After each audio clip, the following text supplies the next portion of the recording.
Alright, so here I am. Here's my brother Brad, brother Ryan. Guarantee you they're both above the age of 18 and I'm ready to start this dealy off. So, hi class, I'm Alex and I'm here to tell you about Game of Thrones and why it's the awesomest show on television today. So, I'm going to tell you about the hooks that get you wanting to watch the show. Then I'm going to talk about the intrigue that keep you coming back for more. So, starting off, like they thought this show would just be a huge budgeted thing just for nerds because it was just based off a book series that was written 20 years ago. Well, I'm here to tell you it's not about that because it hooks you in by telling by the opening scene just in itself. It pans out with this huge map, and it starts off in the north, and you got the wall up there, and then it pans all the way down to King's Landing. Then the camera goes all the way to the eastern continents, and it shows like little architecture and stuff like that that's going on over there. So at the beginning of each episode, after you watch the previous episode, you think about what's happened, what was going on in the north last time, then oh, what's happening down in King's Landing with all the royalty and whatnot.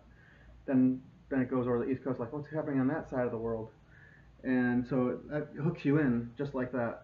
The second thing that hooks you in is all the action that happens. It's medieval times. You got the medieval fights. You know how you watch Braveheart. Got the whole army versus army. It's got all that in it. And then everything that leads up to and before and after the downfall of that. It also hooks you in with the character development. Like the history of each character is significant. What motivates each character to do what they do. It hooks you in by the empowerment of women. When you think medieval times, you think women are just there to cook, clean, and do laundry and be whatever the man wants them to be. Not in this show. Like typically, we'll get into that later because that's the intrigue that keeps us coming back for more. So moving on to the unpredictableness of the show, we got character deaths. You got a key character all the way through season one, and by the end of the season, he gets knocked off. You're like, oh, well, I really like that guy. What happened with that? Then season 3 and 4, you got other key characters that taking their place, and you think that okay, main character's already gone. These ones are untouchable.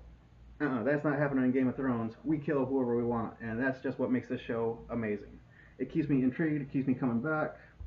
And you got your good guys that aren't so good at politics.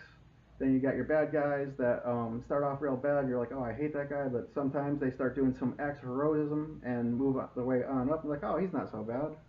So that's how it differs from your regular sitcom.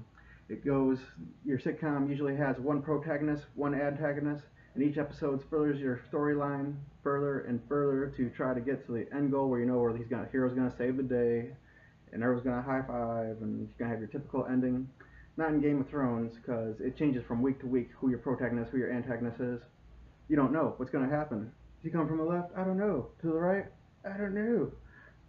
Again, you got your world development. What happens in one part of the world affects other areas in the northern part of the world or across the east coast, and you don't think about that because in your regular sitcoms it doesn't matter what happens because it's all one little spot. But in Game of Thrones, you got the whole world where I told you about the introduction of the map. What affects one area, news goes all around and affects other areas throughout the world. Then you got some of your key characters like Joffrey. He was the king. Well, his father dies and he becomes the king, and everyone hates him because he's just a jerk. And you're just waiting. Each episode keeps you coming back. So you're intrigued to see when is this guy going to get knocked off. Because you know it's coming, but you don't know if it is or not because Game of Thrones is unpredictable. Then you got Daenerys. She starts off as a slave, gets sold to her first husband, and you just love to watch her. And then she gets an army, and then she gets 3 dragons, and then she's ready to just take over the entire world. And you pretty much think that nothing can stop her, but we don't know because Game of Thrones is unpredictable. That keeps us intrigued, keeps us coming back. Then you got my favorite character, the Hound. He starts off as just Joffrey's sidekick arm. He quits his job and just starts doing heroic deeds. So he's one of those bad characters that started doing good things. And you're like, oh, he's not such a bad guy. And, you know, it keeps me coming back. So we've had 6 seasons so far, and I myself cannot wait for season 7 when it gets re-aired coming next spring. So I hope you were all informed today on the things that makes Game of Thrones awesome, and I hope you're watching it. Goodbye.